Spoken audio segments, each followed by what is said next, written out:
Hi, everybody. Tina Brock, Producing Artistic Director here at the Idiopathic Radiculopathy Consortium in Philadelphia. I'm your host for Into the Absurd, a virtually existential dinner conversation. I do hope you'll join us the next 50 minutes. Sit back and relax as we explore the lives, the hearts, the minds, and the spirits of creators in Philadelphia region and around the world. And happy Saturday to you, everyone. Thank you for being here on Into the Absurd. I'm your host, Tina Brock, and on today's show, author Thom Nickels. We're going to examine what it is like, the many facets and forms of artists and authors and architecture and you name it. We're going to talk about it with Thom Nickels today. So thanks for joining us. If you're here on Facebook Live from Philadelphia and our friends that join us from around the world, thank you so much for being with us here over this whole, just about a year now, or a little over a year that we've been on. And we'll going to continue to be here as we think about a return to the stage in the fall. We'll have some information for you and very, very soon to share with you about IRC in the fall.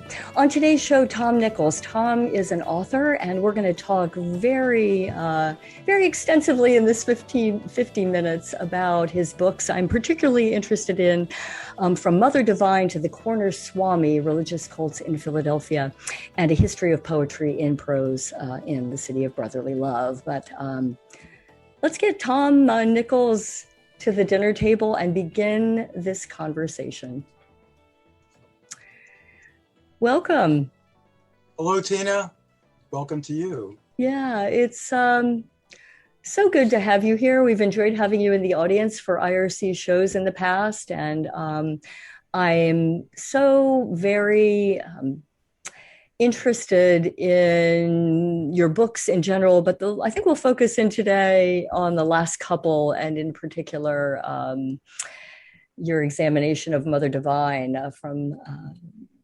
and the Corner Swami. I want to start, Thom, with you wrote, I read somewhere that you said that the stories of spirit manifestations in the Nickels family were not uncommon. And I wondered if you could give me a sense of who besides yourself recorded stories that I'm guessing may have led to this book. Well, yes, I can go back to my childhood and talk about my great aunt. She died in the mid-90s. She was, I guess, more or less a second mother to me. But we were very, very close. And she had a brother. She lived through the 1918 flu epidemic, by the way. But she had a brother who went to U of Penn Medical School. He died in his 40s. So he had been dead for maybe 20 years. When her mother died, after John Nickels died, her mother told her that she woke up one night and she saw John all in white sitting in the chair by her bed. And she said that she was not asleep, she was not dreaming. He was right there as a white spectral physical form.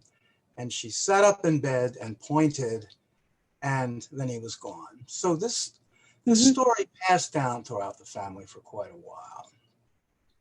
And it sounds as though in reading a little bit about growing up, your mother was she actually a performer, or was that something that she aspired to do? My mother came from the Muldoon Kelly clan in Tyrone County, Northern Ireland. She should have been an actor. I think she missed her calling. She was certainly dramatic at home. She was in several plays at, I believe, in that theater company out in Malvern. The name escapes me now. But I used to see her periodically. People's Light. Yes. People's Light and Theater. Mm-hmm. Yes, that's it. People's Light and Theater Company. And she just loved that. And she loved dressing up. Used to like to watch her put her makeup on. And she was quite a character. When Linda Lovelace was in town, I believe I wrote a column about this. This was in the 70s. My cousin, who used to be the road manager for several Hollywood people, pretty much was the manager for this Linda Lovelace play. And he invited his parents and my parents. I was away in Boston, but they all went to the Forest Theater to see Linda Lovelace. And of course, he got them backstage passes, and they were all very, very excited. Now, my mother came from a very strict Irish Catholic family where, you know, growing up, it wasn't unusual to say the rosary every night. And so to see this transformation, this fun theater transformation in her, because my cousin told me that she was absolutely over the moon at the idea of meeting Linda Lovelace backstage. And she was all over Linda, like, oh, you're an actress, and this is your coffee cup, and this is where you put your wigs, and look at your makeup. And it was just, you know, I suppose I was like a 9-year-old child who was just enthralled. Yeah, in awe. Well, I guess we should explain, or do we need to clarify who Linda Lovelace was? Well, maybe for some of the audience we do, but she was the infamous, I should say, or depending on your point of view, she was in a film called Deep Throat, which of course was used around about the time of the Nixon Watergate scandal. But it was, you know, about a woman who could not experience pleasure the normal way, but her pleasure box, as it were, was in her throat. And so therefore one had to plunge deeply. And so Deep Throat, this was the whole concept around that. I believe her co-star was Harry Reams, R-E-E-M-S. Yeah. Yes. But, I read that because you wrote it. So that's my story. I'm sticking to it, Thom. So actually, go ahead. Yeah. Well, then, I mean, you know, I don't want to go on forever about. Well, did it surprise you about that your mother would be like that excited about it? It did, but it didn't, because she always had a fascination with the forbidden. While she wouldn't do it herself, it was like looking at a forbidden fruit behind a display glass. And it was like, oh, Lord, this is a whole other world. And so she enjoyed it that way. I could easily imagine her being very, very excited that night, going to the Forest Theater and oh my gosh, yeah. And particularly, didn't I read that she was quite good? Was it your experience of seeing your mother? I'm talking about her work out at People's Light. You saw her in a show, and do I have it right that you commented that she was not just good, she was really good? I was completely mesmerized because, you know, somebody who you've grown up with, as it were, your own mother, you know, you're used to seeing her make liverwurst sandwiches roasts on Sunday, and do the rosary and with the rosary on Sunday, and to see her walking in a big Victorian hat. I forget what the play was, unfortunately, but it was so mesmerizing. And I believe she played a chorus girl or a call girl in the French sense. And she was so, so good. And was your home strict? Did you feel like you grew up in a pretty restrictive household? It was. I was the eldest of 6. So I received the strictest teaching moments of them all. And so I was the experiment. So my experience was, I mean, I couldn't even talk to them about the facts of life. I remember one day, my mother and father got an inkling that I knew too much. And they said, well, who told you these facts? I was in grammar school. And I had to say, it was the boy who flunked 5 times. He's like 15, but he's in 8th grade. And he was the area hooligan guy. But he got all the facts wrong, of course. Later, my mother told me that he told you that the way children are conceived is through the ear canal. So I thought, this is really, and at that point, my mother was laughing hysterically. So she had grown or changed from that very strict, outraged stance that she used to have.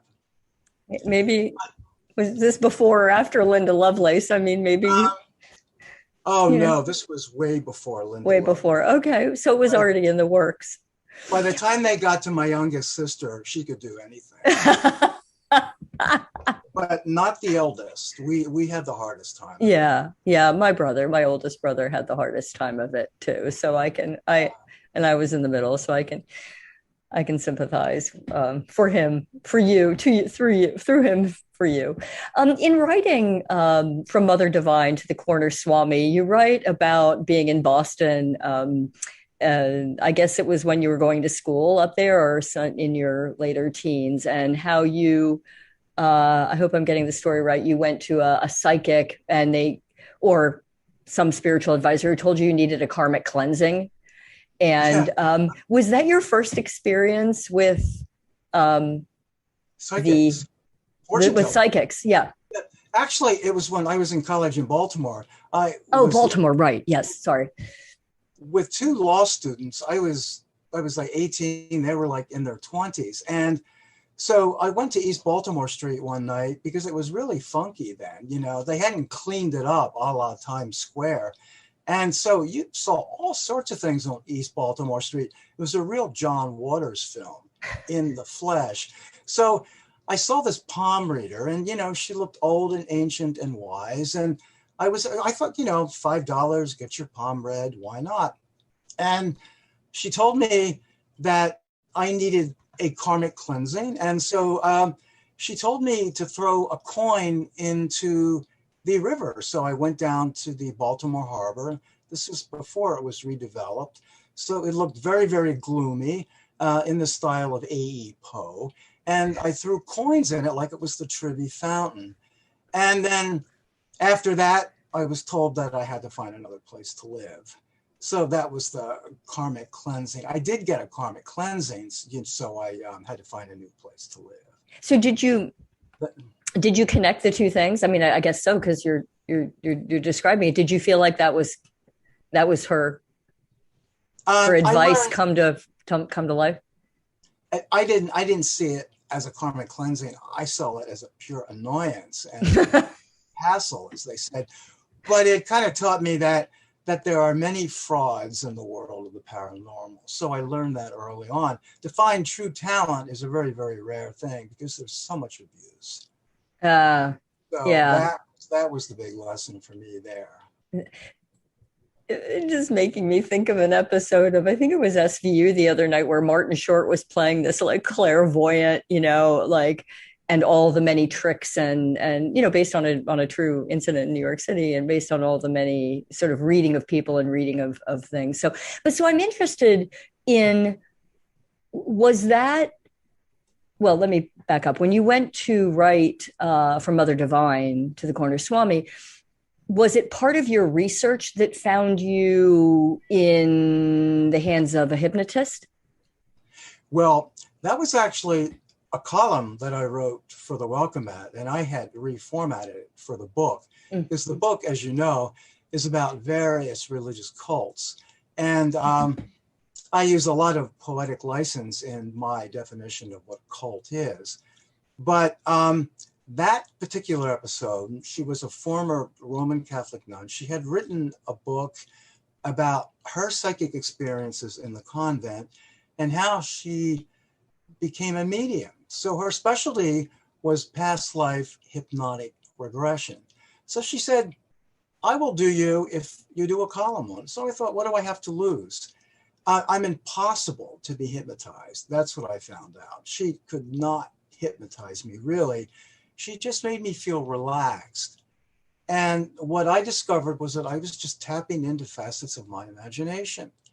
And since I've always loved Native Americans, I saw myself in the 14th century as a brave who had escaped his tribe because I was in love with a girl from another tribe.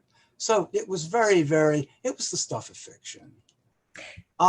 So what do you think the difference would be, Thom? Like if you, I mean, do you believe that people can be hypnotized based on your experience? Do you think that that's possible and you're just not susceptible? I mean, you're just not.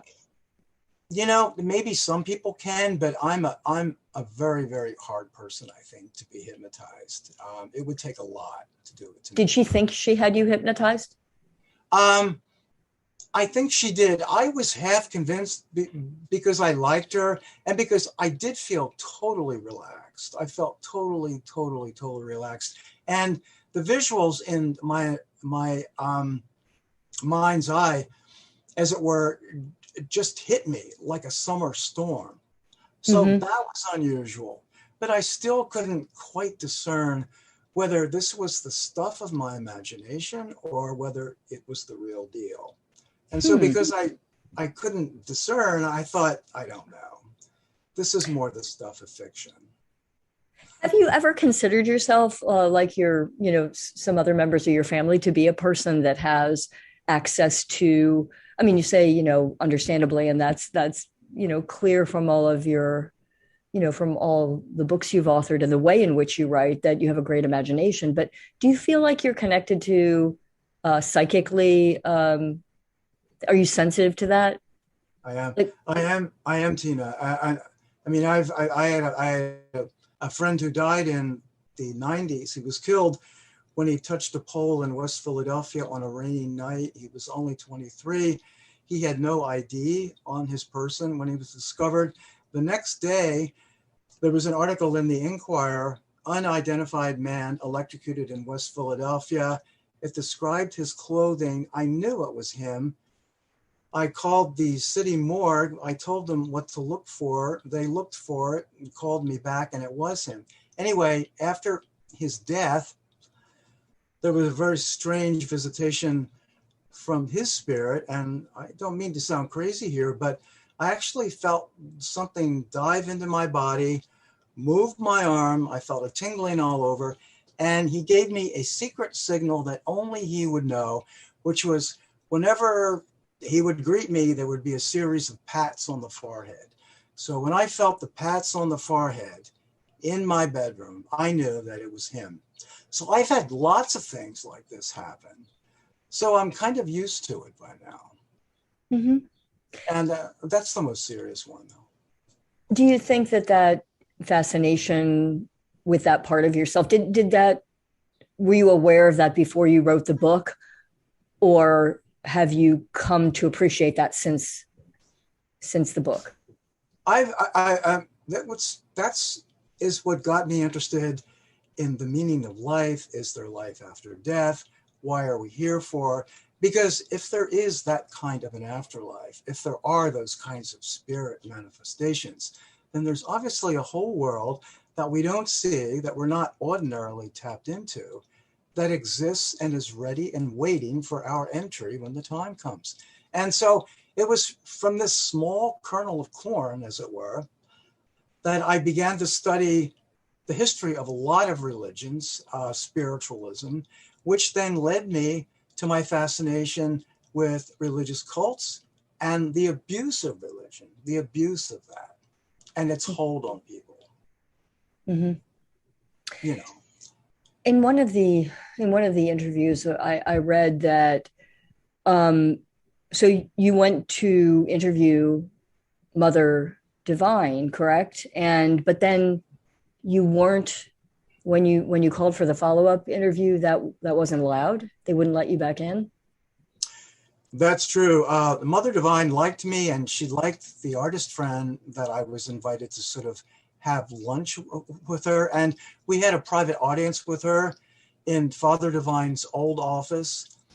At that point, Mother Divine was beginning to experience the first stages of dementia, or perhaps they were the middle stages.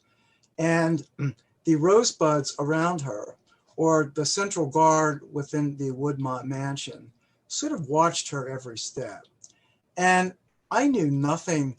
I mean, I didn't know what her personal life was like then. I thought she was queen of the palace, as it were, because when I first met her, she walked down a grand staircase in this big white gown, and it reminded me of Sunset Boulevard or Buckingham Palace. It had those trappings. But then as we left, I began to notice that these rosebuds kind of centered in on her and just took control of her. And I knew that there was something foul afoot. And when we called for our follow-up visit, we were told that we were not invited. And I'm sure that that was not Mother Divine's decision. People were making decisions for her at that point, because we were solid gold guests. I mean, we followed all the rules. We did nothing to offend anyone. I think somebody there was afraid of what I may have seen and what I may then write about. I don't know. Right. Yeah. That makes sense.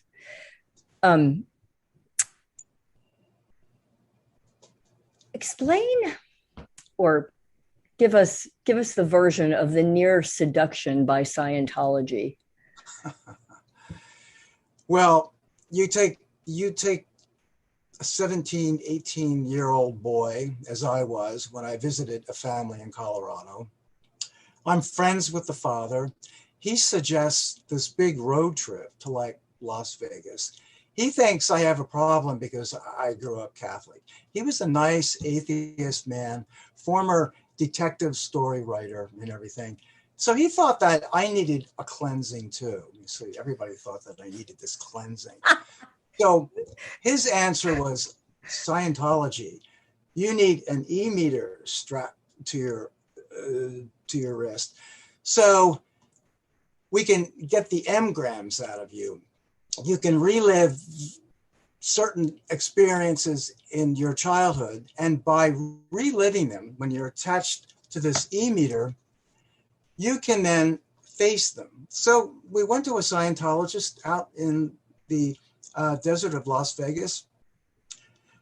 She was a very nice woman. She had a great house filled with desert memorabilia, Native American tapestries and everything. And she gets out this e-meter gizmo, puts it on my wrist, then proceeds this hour of Q&A and you know, talking about everything in my childhood. What was it? Was this like an early iWatch, or like, what did it look like, this thing? Was there like a lie detector, or? It didn't hurt. It was more Velcro on the wrist than anything, but only she could read the meter. I suppose it was much like a lie detector test. So she was like writing down these little graphs and, you know, writing down why the needle pointed here and not there. So afterwards, you know, she thanked me and she said, well, you know, you have a lot of work to do, but when you become clear, you can get back to us. So basically, it was Did you flunk? a harmless. No, there's no flunking, but she was able to gauge the intensity of the so-called negative experiences that I had in childhood. So, and, you know, most of it was geared to the biases of my like wonderful detective story atheist friend who wanted to sort of get me out of the Catholic Church. Right. This was his big mission. So jumping back to her suggestion to you, which is like, get back to us once you've figured it all out. Isn't that like the point? That, well, I mean, that's why flunked is not a nice word to use, but you know what I mean? Like, I'm confused about, was she saying, yes, you are a candidate and we can help you? Well, there was no formal declaration. It was more of a little Scientology hors d'oeuvre so that then I could make my own decision. But the upshot of that was that I should write an autobiography of my life since infancy until the time when I was like 22. So that's what I did. That was my big project. And it was all because of this e-meter and this Scientology thing, was to sort of write everything that happened to me from infancy. So that book, I did that the entire time that I was in Boston, working alternate service as a conscientious objector during the Vietnam War. So from Baltimore, I went to Boston. And at nights, I would work on this autobiography because it was my big project. It was my big assignment. And of course, when I was finished the book, nobody was interested. By like that point, they had like moved on. And so the nice detective writer was like no longer interested in like reading it because he had like moved on mentally and creatively. So he didn't want to read it. Do you feel like it was a good exercise for you to do? It was. Regardless? It was. But it got me too hooked on autobiography. I think that if you're going to be a creative writer, you have to use your imagination. And his theory was that when you write, you should write like Henry Miller. It should be the personal pronoun I. It should be from your own experience. And at the time, I was a big fan of Thomas Wolfe, who used an alter ego to describe his life experiences. And he thought this was the worst thing that a writer could do. It should always be the personal pronoun I. And so, you know, it's odd because ever since then, it's been this contest within me. Do I do straight autobiography or do I use the imagination? And it's always been a kind of a war. So maybe Scientology is to blame. Maybe it's just the way I am. Mm-hmm. In what space do you feel most comfortable when you're writing? Well, as a journalist, I do both, but I can do both easily. So I guess the comfort level is the same. Mm-hmm. The same there. Yeah. In reading some background information on a history of poetry and prose in the city of brotherly love, I wanted to ask you about the stretch of Camac between Locust and Walnut, Egghead Row. Mm-hmm. Can you tell us a little bit about that area? Well, the first club that comes to mind is the Franklin Inn Club, of course, mm-hmm. which is still on Camac Street. And initially, the Franklin Inn was a club for writers, and the qualifications for membership was that you had to have written and published a book.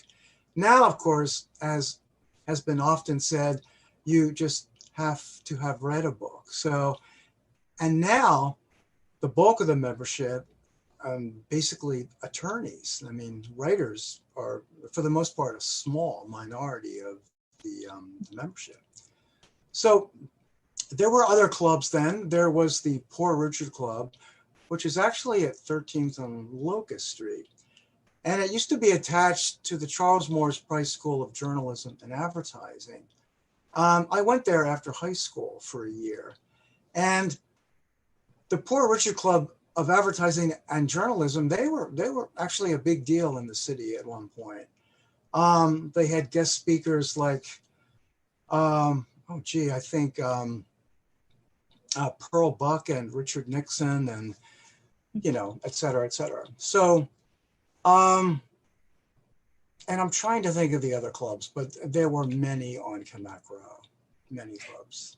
So this is probably a very obvious. The question of the answer is obvious, but did the membership of this club start to sway more towards lawyers because people just weren't writing as much? You know, I've often thought the same thing. There's no shortage of writers in Philadelphia. I think because the dues started to go up and up. Mm-hmm. And then with the dues, of course, you have to pay for the lunches and the special dinners. So working writers, you know, you have to watch your finances, generally speaking, and only rich lawyers can afford these huge membership fees.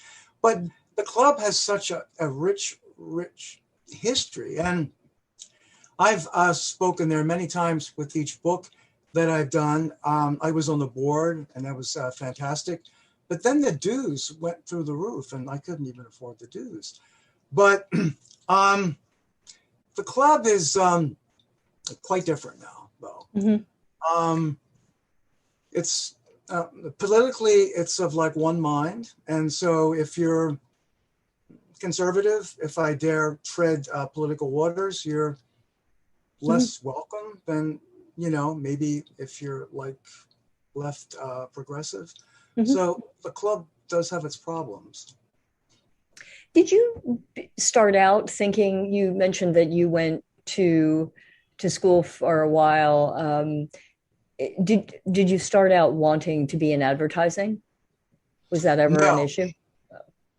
and I hated that fact. When that school was the School of Advertising and Journalism, I flinched because advertising repelled me. Mhm. I had read so many stories about how Hart Crane went to New York and became an advertising copywriter and hated it and drank every night because of it. And I think Scott Fitzgerald did the same thing. So I just concentrated on the journalism, but I learned a lot from the advertising nevertheless. And I met great people there, and I became co-editor of the school magazine, and so things really took off from that school. I was the youngest student, by the way. They were all grad students. They were all in their 20s and 30s. I think I was 19. But it was a strange school. It was a school that could not exist today. Yeah, yeah. You know. One of the sections talks about getting back to a spiritual theme, Washington Square, and the confused forms flitting over it at night. Charles Godfrey, and I wonder if you can speak to that. Well, Charles Godfrey lived in Italy for a long time, specifically Florence, and he knew a lot of so-called witches and fortune tellers, and he wrote books about it. But he was from Philadelphia. He came from a very well-to-do, socially connected old Philadelphia family, and he did write about Washington Square in terms of the feeling that you get there and the things that he saw and experienced in the square at night. Other people have reported on the same phenomenon. A poet named Lamont Steptoe writes about this in some of his poetry. And many attribute this to the slaves who are buried under the square, hundreds and hundreds and hundreds of bodies. So it makes sense to me how the ground can have this unsettled feeling. Charles Godfrey, he was also a kind of a student of Aleister Crowley, who I believe has some Philadelphia connection. He was born October 12th, which is my birthday also. So that's a kind of a hair flinching moment. But, when I examined, there also was a restaurant at 12th and Locust called Polly's Spinning Wheel Restaurant. I don't know if you've ever had any inkling of a place like this ever, but it had a glass storefront and a big spinning wheel in the front of the restaurant. And you would go in, buy your lunch, get a ticket, and choose your card reader. So after lunch, you then got a reading with your dessert. And these were people from the city. They were from South Philadelphia. There were people who belonged to strange spiritualist churches. Some were tremendously talented, but it was a Philadelphia institution that existed for about 20 years. A lot of CEOs came to this place, a lot of center city secretaries. So a lot of upscale types getting their lunch, eating it fast, and then going to their favorite card reader in the back. It was a big city hit. When was this, Thom? This 50s? Was in the 70s. Oh, gosh. And out the 80s. And then it fell victim to, center city gentrification, and things like that were no longer fashionable. But I don't know. I could see something like that making a reincarnation. Oh no, people just loved it. People just ate it up. They just ate it up because when a certain reader was reputed to have tremendous talent, and some of them did, some of them were complete fakes, but it's like everything else, there's some musicians who are more talented than others. So that there would be a lot of demand for one reader. There used to be a big man, and his name was Bishop John. He was always sweaty and kind of breathless. And my God, he always looked like he was on the verge of a heart attack or a stroke. But the man was so talented. And all the society ladies wanted to have a reading from Bishop John. And I can't find anything about his legacy in the city, but everybody talked about it. Did you ever have a reading by him? I did. I had several, and I believe I wanted to put him in my book, Gay and Lesbian Philadelphia, because he was gay. But I always kept losing his photo. And it's so odd because I also wanted to put him in the cults book. And I found the photo after I lost it the first time. And then I sent it to my publisher for inclusion in the cults book, and the publisher lost it.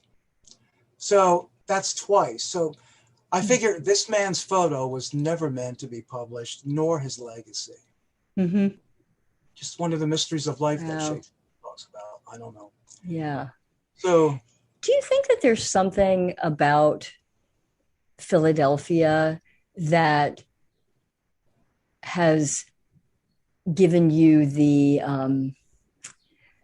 there something about this city that produces books as diverse as, Mother Divine to the Corner Swami and poetry and prose? And I mean, or maybe the question is, what is it about Philadelphia? Or do you feel like you could go to Boston? Like, could you write the same book about Boston?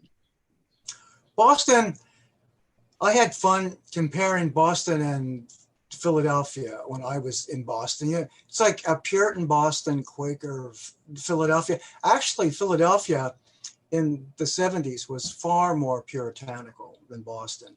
That whole Puritan Boston thing was a front because the Puritans had an undercover life. Not so with the Quakers. The Quakers were true blue from the top of the skin into their innards. So Boston, of course, I found to be a neater city. I often compare it to a woman wearing a beautiful gown. Philadelphia's gown is tattered around the edges, but the Boston gown is just so straight and meticulous. But is the city neat as well? Your impression is the city is neater, or that's an aesthetic? Yeah. That was the first thing that struck me was the cleanliness and the blue tint of the Charles River. It just seemed more pristine, more of a picture postcard city, not as big as Philadelphia. But with Philadelphia, I think that there's a dragging vortex here. People cannot leave Philadelphia. They come here and they find that they can't get out. And they like to complain about it. But to them, there's like nowhere else to go. So Philadelphia has this talent for keeping people here, it seems. And it's also, I think, a very compartmentalized city in that a lot of Philadelphians don't know what other Philadelphians are up to. Theater community may be totally ignorant of who the poets and writers are, and everybody kind of sticks in their own enclave or cult, as it were. And so maybe that's true universally. We were talking earlier about how Philadelphia can be a much more difficult city than New York City to kind of prove yourself. And I think that's true. Sometimes Philadelphians don't think they're good enough, or that if it doesn't have the New York City stamp of approval, we can't applaud too loudly. But there is something odd about the city. Something odd also that brings out eccentricities. People, why did Father Divine want to buy the Woodmont Mansion in Gladwin? You know, why did he choose Philadelphia? You know, like that. I guess all of those things work together, right? Yes. All the points you just made come together in a stew that probably does make it. But I find that the city has always been entrenched in some kind of a machine. In Lincoln Stephenson's day, it was the Republicans and the Republican corrupt machine. Today, we're in a different box, and it's like, you know, it's very, very hard to sort of go against the grain here. It's like once an established grain becomes codified, it's like an image of the Pharaoh in the Egyptian desert. You dare not transgress. But it's what makes Philadelphia interesting and fun. That sort of tension of that, right? Yeah, and there is a tension. Well, it's funny because our guest last week, Carla Serrett, was talking about, she's living out on the West Coast now. And one of the things she was, talking about is there's less, in this particular city, there's less, San Francisco is where she is, but she feels less, there's less butting up against each other, which ironically can produce things, can get things done, can make stuff happen. But there's a price that, there's a price you pay for that. But it can keep things, and this is a very simplistic way of looking at it, but that was her point and something she was observing. I'm going to take a question here. Thom, can you explain the idea of becoming clear? Robin mentions it's referenced in a Leonard Cohen song, which is the only other time she's heard it. But is that getting your act together, or is that, how do you think it was designed as an instruction to you at the time? That's a good question. When I first heard the name Leonard Cohen, I thought of this great song about Vienna. But aside from that, clear does mean getting your act together, does mean cleaning out all the garbage, so-called, in quotation marks, that you were kind of fed as a child, or that you invited into your life, into your psyche while growing up, that kind of cluttered who you truly are. So getting clear would be flushing that out, sort of not inventing a whole new you, but becoming a whole new you in that sense. But the trouble with that is that there's always a venue for new garbage to come flushing in. Nobody stays clear and statue perfect forever, right? And I'm ignorant in this area, but Scientology is designed to do that. Is it to keep you clear? Well, that's what they claim. I have very little respect for Scientology, so I don't want to. I'm not trying to pin that on you, but was the idea that that's the theory?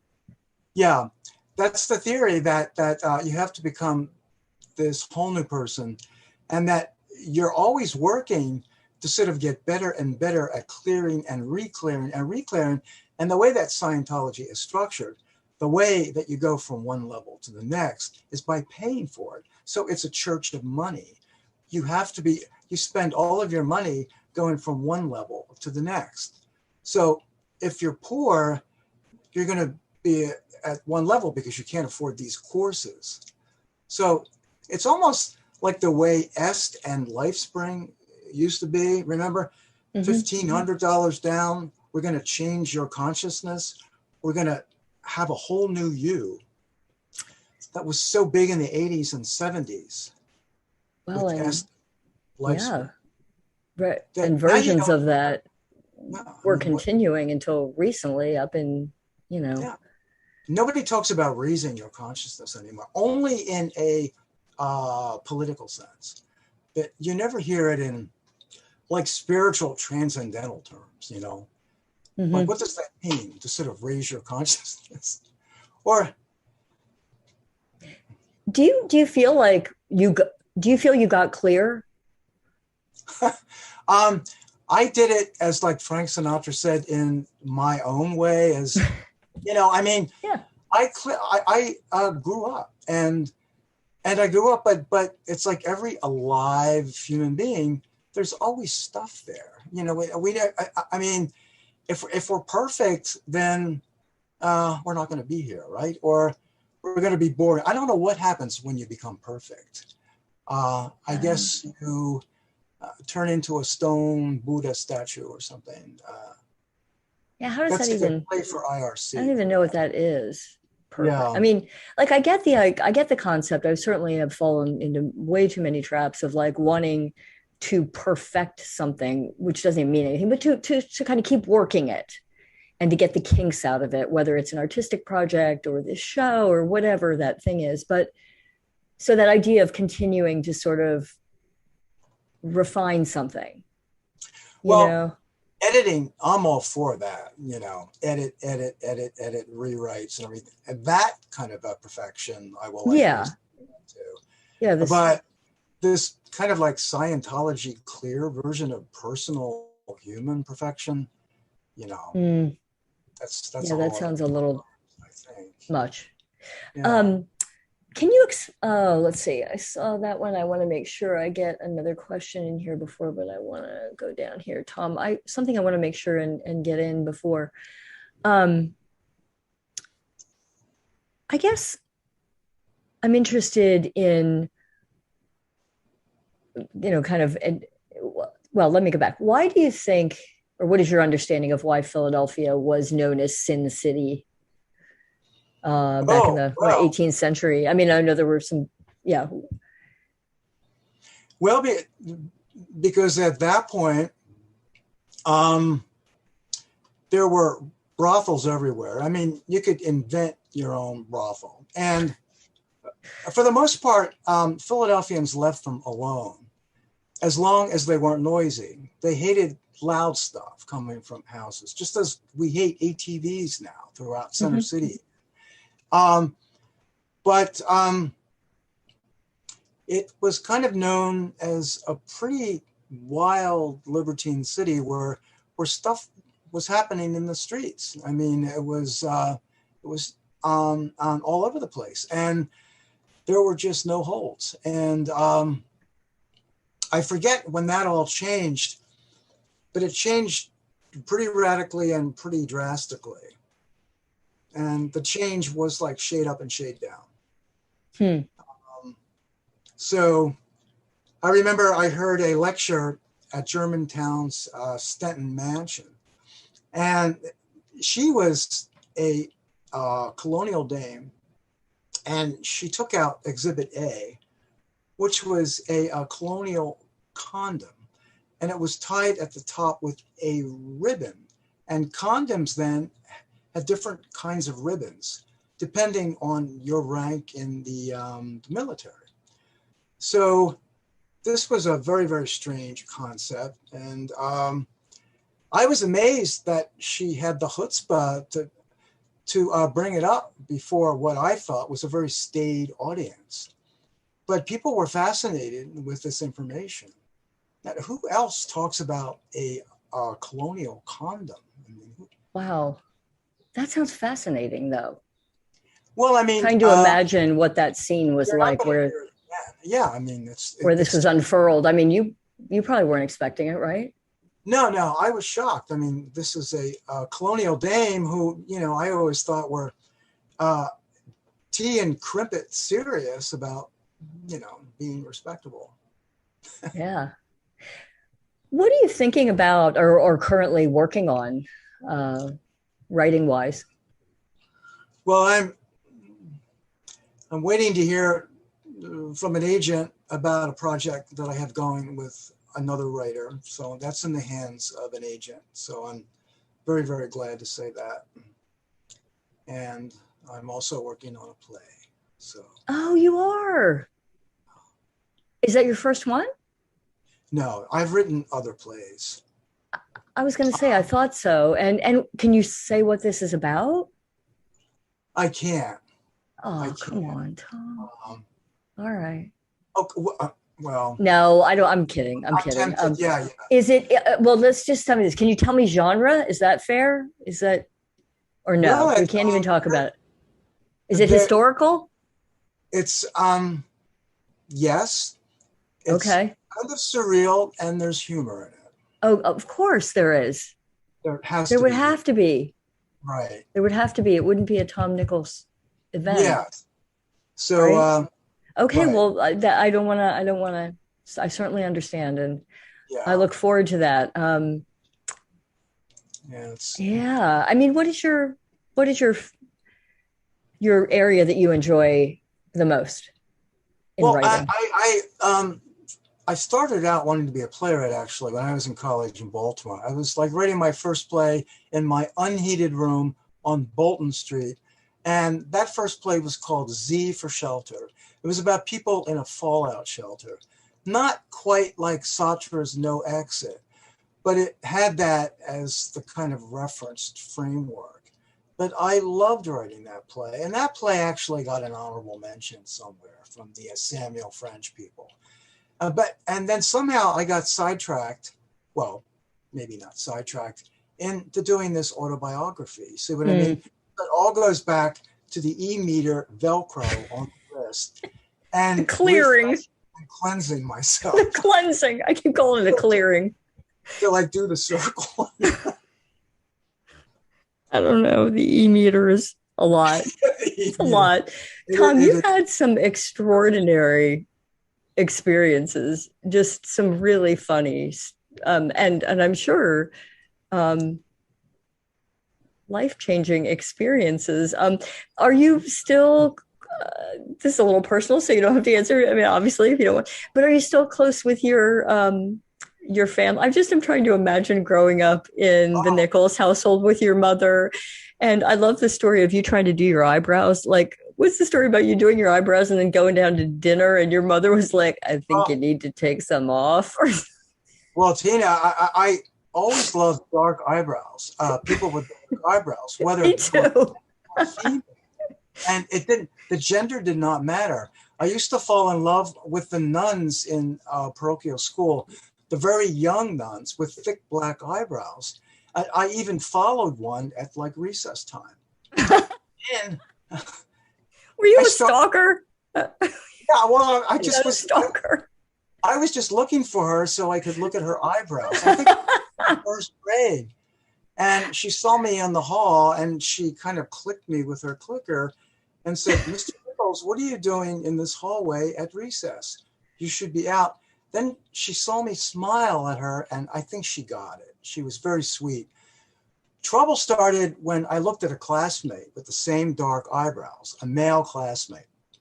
I didn't know gay from straight. They were just eyebrows to me. And I loved his eyebrows until one day at recess, he came up to me in line and said, what are you looking at? I could not answer the boy. You know, I couldn't say, I love your eyebrows. But anyway, the thing at home was this eyebrow fixation. I wanted dark eyebrows. I had blonde, boring eyebrows. So I used to use my mother's eyebrow pencil and do it very discreetly, hoping that she wouldn't notice. But my mother had an eagle's eye. Yeah. And that's what happened at like many family dinners, you know. You had to go upstairs and like eyebrows. And it was extremely embarrassing. Oh. Well, do you keep in touch with your family and with your your other brothers? I do. I mean, they have I have 3 sisters, one of whom is no longer here. One of my brothers is no longer here. I have a brother with 3 great children. He lives in Exton, a sister in Florida, and a sister in Exton. My sister from Los Angeles is the one who passed, but I'm in constant communication with them. Yeah, we're extremely close now. Yeah, I have this picture of your family and your mother and holidays and things. There's always lots of laughter and a lot of stuff going down. They're very, very memorable gatherings. Yeah. Yeah. Well, I appreciate you, Thom Nickels, taking the time to give us a little bit more of a picture into your life and your works. And I've so enjoyed your stories and what has fed into your impetus to write these wonderful books and keeping Philadelphia, the people and the places that we wouldn't necessarily know, some that we certainly would, but I appreciate that. And I really look forward to your play and to your next book. Thank you, Tina. Thank you for this. And I look forward to the reopening of IRC. Oh, yeah. I'm those marvelous plays again. Yeah, it's time to get back in there and make some magic with the audience. And I just really appreciate, we have such a great audience that really appreciates just these writers and what they're trying to say about the world. And now post-pandemic, it just seems so interesting to think about, one of the plays that's on the table right now is Tennessee Williams' The Two Character play, which was formerly called Outcry, but it's just it's a brother and a sister, a very interesting play that he actually really felt like was one of his really good works. So it's on the table right now, and I look forward to seeing you in the audience again, Thom, and reading your play. Yeah, okay, I won't forget that. And I'm sorry that but I did. No, I totally understand it. I don't co-author that I would. Don't want to put you in a position at all. Yeah. So, but we look forward to it. Okay, thank you. All right, take care. Take care. Okay. Thank you. And thanks to everybody for being here on this beautiful sunny day. I hope that you're just getting meals and reunited with your family and friends like we're all doing. It's such a great time to be doing all these things that we have been putting off. But let's talk about next week, which is the 12th, June the 12th, Saturday, June the 12th. We're going to be talking about Alexander Artway, who was a photographer living in New York City back in the 1930s. He has a wonderful story that his daughter has kept his photography alive. And she'll be on the show, Jeanette Artway Jimenez, and Katie Tackman, who is one of the folks who helps her to keep the Artway archives alive. It's just a wonderful story of his coming over from Russia and landing in Ellis Island in 1922. And the photography is just beautiful. Some of this photography is in the Philadelphia Museum of Art. So we will hear the story, talk about Jeanette's passion to keep her father's artwork alive, and I hope you'll be a part of that conversation next Saturday, June the 12th. And in the meantime, just have a great week ahead. We hope you'll share the Into the Absurd word with some friends, and you can catch past episodes over on the IRC's YouTube channel. So have a great week ahead. Be well, be safe, and we hope to see you at the table next week. Take care.